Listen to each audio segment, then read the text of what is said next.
Buenos días, chicos, ¿cómo están? Hubo una serie de cuestiones técnicas por las que no pude dar la clase en directo, de manera que esta ni bien la suba y ustedes la puedan ver, a partir de ahí quedan abiertas todos los interrogantes que necesiten ustedes, las dudas que les hayan quedado, simplemente me escriben y trato de responderlas o lo charlamos en el próximo encuentro el jueves. Muy bien. Nosotros en esta clase vamos, el martes, estuvimos hablando de minerales en particular para tratar el tema minerales y rocas. En la clase anterior, ya les digo, hicimos minerales que los definimos como sustancias naturales inorgánicas y sólidas, de composición química definida, con pequeñas modificaciones debidas a esas impurezas que pueden contener y que les pueden dar ligeras variaciones, con una estructura cristalina microscópica que a veces se manifiesta también de manera macroscópica, con propiedades físicas que nos van a ayudar a identificar en particular a esos minerales. Dijimos que los minerales son estudiados por la mineralogía, que es una ciencia geológica, al igual que la petrografía encargada del estudio de rocas. Pero vimos con el ejemplo del granito, que es una roca, que está compuesta por 3 minerales: cuarzo, feldespato y mica. Entonces, los minerales podemos decir que son formadores de rocas. Pero las rocas, ustedes habrán visto que mantenían las características de los minerales. Por eso se dice que no son una mezcla, sino un agregado de minerales. Max de Roo, geógrafo, decía que una roca es una porción de la superficie terrestre que solo presenta una homogeneidad relativa, que comprende varios minerales yuxtapuestos en forma cristalina o amorfa, presentándose cada mineral con su forma propia o fragmentada en derrubios. Habla de minerales yuxtapuestos, es decir, de un agregado de minerales, ¿sí? Pero dice que pueden presentarse en forma cristalina o amorfa. Si estamos hablando de minerales en forma cristalina, esos en realidad son los minerales. Las de forma precisamente amorfa se está refiriendo a los mineraloides, aquellos que no cristalizan con una estructura geométrica, ordenada. Max de Roo decía también que solo puede definirse una roca en relación a los minerales que la componen. Mientras tanto, Tarbuck y Lütgens dicen que una roca es cualquier masa sólida de materia mineral o parecida a mineral que se presenta en forma natural como parte de nuestro planeta. Acá estamos viendo entonces estructura cristalina o no, ¿sí?, que se presentan en el planeta. Y agregan bien, es un agregado de minerales, los minerales están unidos de tal forma que cada uno conserva sus propiedades. Bien, la semana pasada habíamos, cuando hablábamos en la unidad 2 de la Tierra como sistema, les comenté algo de Keller y Blodgett, que son otros geólogos, les hablé del ciclo geológico. Un ciclo geológico compuesto por un ciclo biogeoquímico, un ciclo tectónico, un ciclo hidrológico y un ciclo petrogenético o ciclo de las rocas. En realidad, como todo en el planeta, todos están interrelacionados. Entonces, todos aportan. Acá en este caso me limito a ver el aporte que los otros ciclos hacen al ciclo de las rocas. Entonces, el ciclo biogeoquímico aporta los materiales, el ciclo tectónico el calor y la energía necesaria, el ciclo hidrológico aporta el agua. Acá tenemos un esquema, un dibujo sobre la formación de las rocas, un dibujo casero que hice yo, un esquema, y acá lo vemos de una manera más gráfica. Lo vemos en la imagen, acá está, lo amplié un poco para que lo puedan ver mejor. Entonces, ¿a qué se llama el ciclo de las rocas? Así como ustedes vieron el ciclo del agua, básicamente. Lo que vamos a ver acá en este caso es cuál es el origen de las rocas. Imaginemos que podríamos empezar por cualquier parte del ciclo, lo mismo que cuando se habla del ciclo hidrológico, pero vamos a empezar por el magma, es decir, roca que está fundida, la temperatura es tan alta que la roca está fundida. Esos materiales atraviesan los distintos estratos de materiales y tienen posibilidades, ya sea de salir al exterior o de quedarse acá en el interior porque no tuvo la fuerza suficiente para salir. Entonces, en cualquiera de los casos, tenemos rocas, ¿sí? Como dice acá, el magma da origen a rocas magmáticas. Si se quedaron en el interior de la Tierra, se enfriaron lentamente. Si llegaron a ser expulsadas, se enfriaron rápido porque estuvieron en contacto con el exterior. Entonces, las que se enfrían adentro, por eso hablamos de intrusivas, las que se enfrían adentro se enfrían lentamente. Los átomos tienen tiempo para ir enfriando, para ir ordenándose mientras la roca se enfría, y entonces alcanzan una estructura cristalina, ¿sí? Y es acá el origen del granito. Cuando salen tan rápido al exterior, no tienen ese tiempo, el enfriamiento es rápido, no hay una estructura cristalina, hay una estructura vítrea, como el caso de la obsidiana. En ese caso se dice que son extrusivas, porque salieron al exterior, o volcánicas. Entonces, tanto rocas magmáticas extrusivas como intrusivas están dentro de lo que se conoce como rocas primarias, porque se consideraría que es el comienzo, ¿sí?, del ciclo de las rocas. Bien, ya las rocas quedaron expuestas, van a ser meteorizadas, ¿sí?, por los elementos externos, especialmente el agua, el viento, la temperatura. Entonces, en ese desgaste hay precisamente, y lo vamos a ver ahora cada uno en particular, una erosión, un transporte y sedimentación de los materiales. Lo que acá se erosiona es transportado y depositado a cierta distancia. Entonces, se acumulan los sedimentos, ¿sí? Los sedimentos, como las arenas, se van acumulando unos sobre otros y dan origen a un tipo de rocas, ¿sí?, que se llaman sedimentarias. Cuando estos sedimentos, por un proceso de diagénesis, se litifican, se endurecen, estamos hablando de rocas sedimentarias, como la cuarcita, lo que conocemos acá como roca Mar del Plata. Muchas casas están revestidas de una piedra amarillenta, ocre. Bueno, eso es cuarcita.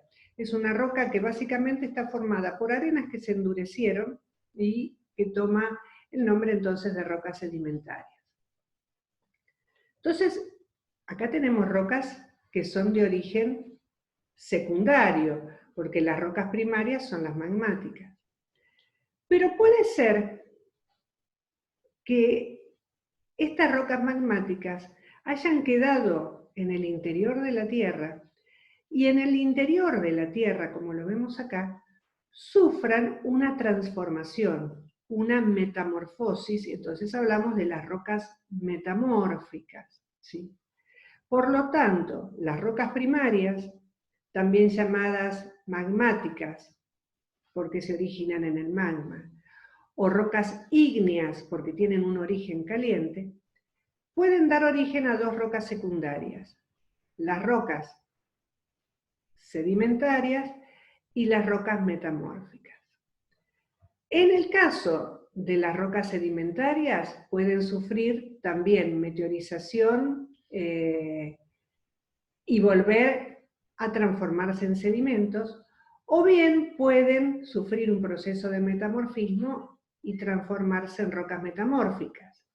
Por otro lado, las rocas metamórficas pueden ser meteorizadas y transformarse en sedimentos.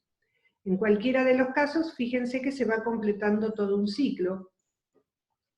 Y si esas rocas metamórficas que están a gran profundidad se funden porque llegaron a mucha profundidad y la temperatura es elevada, vuelven a alimentar al magma que les dio origen.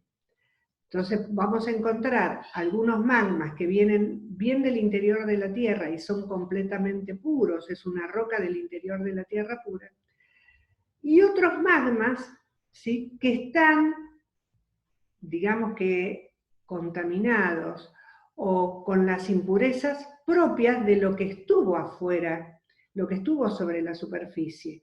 Entonces, por eso vamos a encontrar, y eso lo vamos a ver especialmente en la próxima unidad, diferentes tipos de magmas relacionados con el origen. Vemos entonces acá un ciclo, ¿sí?, el ciclo de las rocas, que como estamos hablando del génesis de las rocas, hablamos del ciclo petrogenético. Lo vamos a ir, este esquema que tenemos acá lo vamos a ir viendo más parcializado. Tenemos entonces en primer lugar una serie de estratos, ¿sí?, estratos sedimentarios, y se produjo la intrusión de magma, es decir, la entrada de magma. Esa entrada de magma va a dar origen a unos cuerpos, que por el momento no me interesa entrar en detalle, pero ustedes leen acá batolito, lacolito, facolito, esto lo vamos a ver en la unidad relacionada con volcanes. Pero lo que quiero que para este momento les quede claro es que se produce una entrada de magma, una masa caliente. Esa masa caliente puede ser simplemente que quede atrapada por debajo de los estratos o que tenga algunas vías de escape por una serie de chimeneas. Según la cantidad de material que fue subiendo, puede ser que estos materiales se queden en profundidad, que no tengan la fuerza para salir al exterior o que salgan al exterior. Entonces, ¿con qué nos vamos a encontrar? Con que, por ejemplo, acá que la vemos con un tono oscuro, lo mismo que esta, nos está hablando de que estas rocas ya se han enfriado. Se enfriaron adentro de la Tierra, despacio. Entonces, tienen tiempo para ir enfriándose y presentar estructuras cristalinas. Las que salen al exterior, la situación es diferente. Entonces, vamos a tener como el granito rocas intrusivas, ese magma se solidifica en rocas magmáticas intrusivas o plutónicas, como les expliqué hace un momento, extrusivas o volcánicas, como puede ser la obsidiana, o, a ver si me funciona, acá está. Acá tenemos una piedra pómez. La piedra pómez salió del volcán, ¿sí? Esto es espuma volcánica. En realidad es mucho, mucho más liviana que el agua. El peso específico es menor al del agua. ¿Se acuerdan que el peso específico del agua es 1? Por eso, si la ponemos en el agua, simplemente flota. Pero también aparecen a mitad de camino, digamos que las que se forman en estas zonas de transición, que no se enfrían tan rápido, pero que no se enfrían tan rápido como las exteriores, pero que sí lo hacen más rápido que las intrusivas. Entonces, algunos cristales van a enfriarse más rápido y otros van a enfriarse más lento, porque cada uno de los minerales, como no se mezcla y es un agregado, tienen distintos tiempos de distintas temperaturas de fusión. Entonces, unos se van a enfriar más rápido y van a formar cristales más grandes y otros que lo rodean pueden llegar incluso a tener partes amorfas porque no alcanzan a formarse. Entonces, las rocas primarias pueden ser intrusivas o plutónicas, extrusivas o volcánicas, y a mitad de camino podemos hablar de estas hipaabisales o filonianas, porque se forman en estos filones.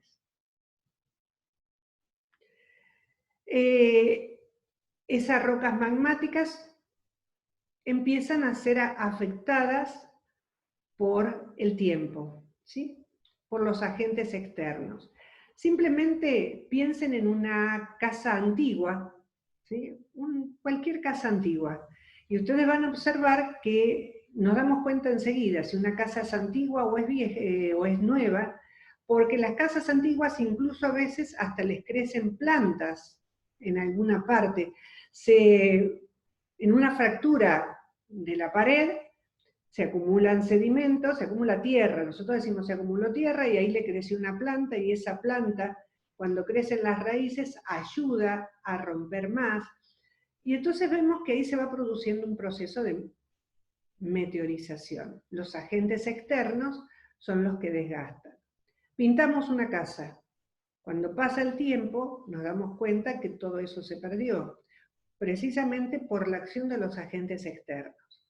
Esto se los digo muy burdamente, pero para que entiendan el concepto. Entonces, hay primero un proceso conocido como meteorización. Esos materiales empiezan a afectarse. Pero luego sopla el viento y se lleva parte de esos materiales, ¿sí? El viento o el agua. Entonces, esa pared queda limpia, se le fue toda la pintura vieja, por ejemplo, ¿sí? Se produjo un proceso de erosión. Es llevado por el viento o por el agua, que es el transporte, es llevado, y esos materiales se depositan en otro lado, donde la fuerza del agua o del viento terminó. Entonces, estos 4 conceptos, que obviamente cada uno de ellos va a merecer muchas explicaciones, intervienen en el ciclo de las rocas. Meteorización, erosión, transporte y sedimentación. Las rocas magmáticas se transforman en sedimentos. Como les decía, hay rocas como las arenas comunes que se dice que son rocas detríticas, producidas simplemente por el desgaste. A ver, acá les muestro. Acá yo tengo un tipo de arena, ¿sí? Si ustedes la pudieran ver en detalle, verían que el grano es muy fino. Es muy fino, pero no lo suficiente como para que se transforme en una capa impermeable, como es el caso de las arcillas. Acá tenemos unas arenas que tienen determinado origen, entonces, en función de ese origen, es el color de la arena. Por ejemplo, las arenas que hay en las costas del Atlántico nuestro son arenas cuarcíticas, ¿sí? Como les decía, la roca de Mar del Plata, ¿sí? Ricas en sílice, el óxido de silicio. Entonces, ustedes conocen de alguna manera, ya sea que las hayan visto directamente en la playa o que las hayan visto acá en una obra en construcción, sabemos lo que es la arena. Pero en una zona volcánica, la arena puede ser oscura, puede ser negra, porque es producto de la acumulación, por ejemplo, de cenizas volcánicas. O en unas zonas como la península de Yucatán o las islas del Caribe, donde el material que la forman son los corales, bueno, en esas zonas la descomposición de esos materiales calcáreos, ¿sí? Va a dar origen a otro tipo de arenas. Pero en cualquiera de los casos decimos que son detritos. Cada grano es un detrito. Esas rocas se unen, forman rocas detríticas. Mientras que otras pueden ser rocas orgánicas. El carbón se origina en un viejo bosque que pasó el tiempo, que quedó sepultado bajo los sedimentos originados con el paso del tiempo, y bueno, pierde los otros elementos químicos y se produce un proceso de carbonización. Esa roca es una roca orgánica porque tiene un origen orgánico que fue ese bosque. Ahora ustedes me pueden decir, ¿no es un mineral? No, no es un mineral porque tiene un origen orgánico. Y recuerden que para un mineral el concepto es que tiene que ser un origen inorgánico. Y por otro lado, podemos tener las rocas, como dice acá, químicas. A ver, acá tenemos, ¿sí?, lo que es una estalactita, ¿sí? Ahí ven, ¿sí? Las estalactitas se forman por precipitación química, ¿sí? También se considera que son rocas de origen sedimentario. Entonces, si bien acá en esta explicación se habla de las detríticas, no podemos dejar de hablar de las rocas orgánicas, como les decía el carbono, las rocas químicas, como puede ser las que les mostré recién y me olvidé el nombre. Bueno, pero ya se las dije hoy. Las que se originan en el interior de cuevas, por ejemplo. Muy bien, y nos queda por hablar de las rocas metamórficas. Las rocas metamórficas son aquellas, ya sea rocas magmáticas o rocas sedimentarias, que van quedando sepultadas por otras capas que le vinieron de arriba. Esas capas, entonces, a medida que van sufriendo presión, una capa por encima de otra, la de abajo sufre todo ese peso y entonces se produce un aplastamiento provocado por la presión. En ese caso tenemos un tipo de rocas metamórficas, pero hay otras, ¿sí? En ese caso, por ejemplo, como la pizarra, fíjense que tenemos las distintas capas. Pero en otros casos es por acercamiento a las zonas de calor. A medida que se siente con más calor, puede sufrir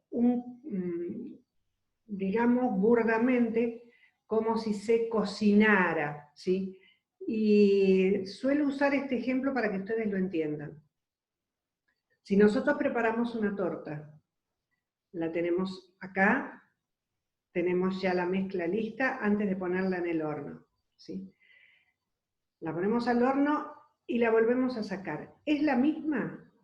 Sí, la torta es la misma, los componentes son exactamente los mismos, pero lo que ha cambiado es el estado en el que estaba una u otra, ¿sí? La composición química sigue siendo exactamente lo misma, pero se han producido cambios. Por ejemplo, los mármoles,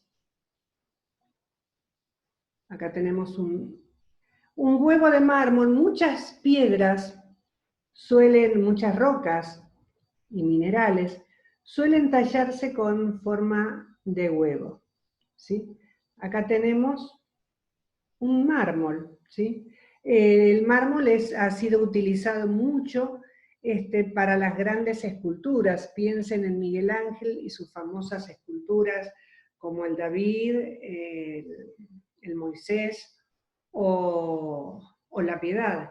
El mármol que él utilizaba era mármol de un lugar de Italia conocida como Carrara, la localidad, por eso mármol de Carrara, absolutamente blanco, y en el que se podía moldear con facilidad por el tipo de dureza que tiene el mármol. Entonces, encontramos distintos tipos de rocas que son sometidas ya sea al calor, ya sea al contacto por la temperatura, o bien en un momento que dos placas se pliegan, a ver si esto se pliega, la fuerza al plegarse, va a dar origen a un tipo de metamorfosis dinámico. En cualquiera de los casos, estas rocas después pueden volver a fundirse y alimentar el magma y volver a empezar con el ciclo. Entonces, si repasamos, acá tenemos el concepto de minerales que ya habíamos visto, acá tenemos el concepto del ciclo petrogenético, pero lo que es interesante recordar es lo siguiente. Las rocas mantienen las características de los minerales. Los minerales, más o menos, en este momento se han descubierto unos 4.000. Según el libro que ustedes consulten, si es mucho más antiguo, pueden encontrar que hay 2.000 o 3.000 minerales. A medida que se van descubriendo nuevos minerales, se agregan a esa lista. Pero del total de minerales, solo 12 son formadores de las rocas, ¿sí? Entonces nos vamos a encontrar que algunos minerales son muy comunes y otros solo aparecen de manera casual o excepcional. En algunos lugares, yo el otro día les mostré la rodocrosita, una piedra nacional. Prácticamente es única en el mundo, al menos en la cantidad que aparece. Pero depende de esa difusión, es que por el motivo por el cual se había considerado un mineral nacional. Bien, como en cualquier ciclo de la Tierra, dice acá, hay muchas excepciones o variaciones respecto de la secuencia idealizada. Esto es entonces un modelo. Esto no significa que se sigan absolutamente todos los pasos tal como se presentan acá. Ahora, mineralogía y petrografía son ciencias geológicas que nos ayudan en el estudio de los minerales y de las rocas. Pero para la geografía física, ¿qué utilidad tienen estos materiales? Precisamente nos van a ayudar a comprender todos los fenómenos y procesos geológicos, así como a valorarlos desde un punto de vista económico. Cuando vayamos ahora desarrollando las distintas unidades, van a ver que si desconociéramos el concepto de roca o de mineral y de las características que fuimos describiendo, muchas de las contenidos no los llegaríamos a captar como realmente corresponde. Tanto desde un punto de vista natural, que hablamos de fenómenos y procesos geológicos, como cuando ustedes en otras materias vean una geografía económica y vean el aprovechamiento que se hace de los minerales. Por ejemplo, esto es la ciudad de La Plata. Vamos a ver que muchas de las rocas que se utilizan en la construcción, ustedes las conocen, como es el caso de los granitos de la Catedral de La Plata. En la Catedral de La Plata las columnas son de mármol, pero los pisos van a ver de 3 clases diferentes, debido a la combinación diferente de la mica, el feldespato y el cuarzo. Pero dice acá, el granito rojo es de Sierra Chica, en Olavarría, provincia de Buenos Aires, con juntas grises que son de San Luis, ¿sí? Y las negras que son de Balcarce, en la provincia de Buenos Aires.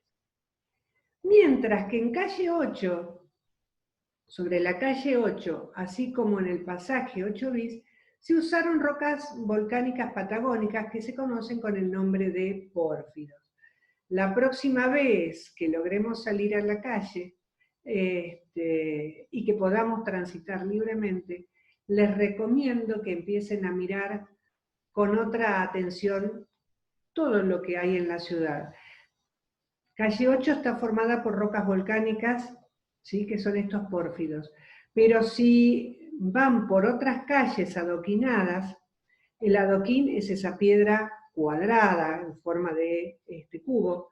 En general lo que se ha usado mucho es el granito, ¿sí?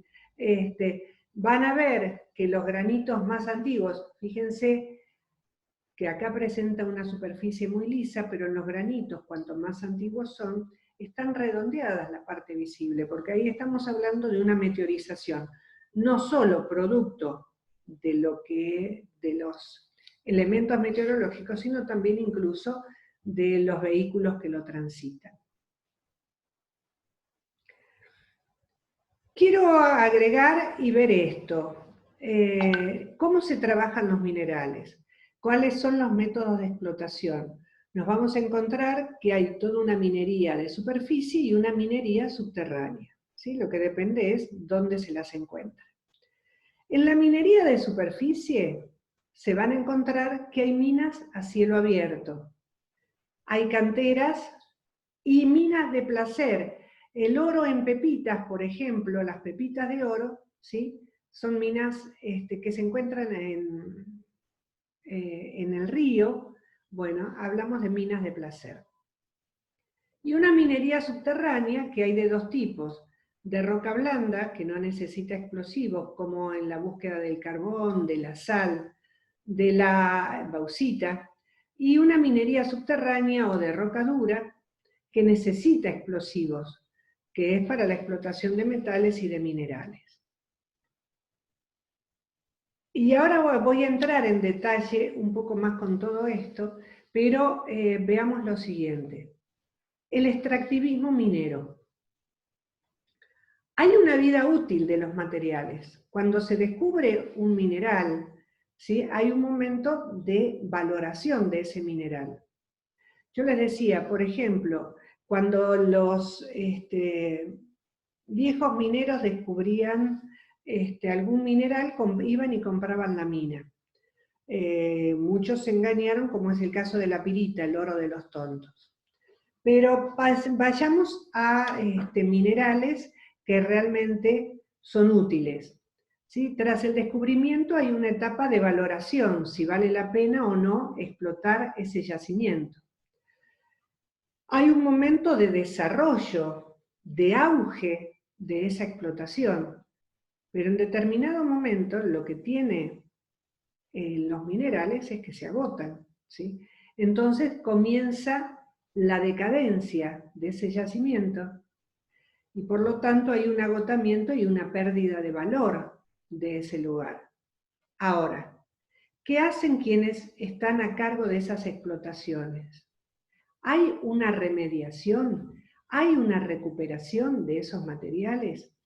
Esto nos lleva a poder aplicar la teoría social del riesgo, la TSR, a lo que es el extractivismo minero y considerar entonces lo que es la vulnerabilidad, la incertidumbre y el riesgo en lo que son las áreas mineras. Cierro acá porque creo que con la hora ya estoy y lo continúo en el próximo video.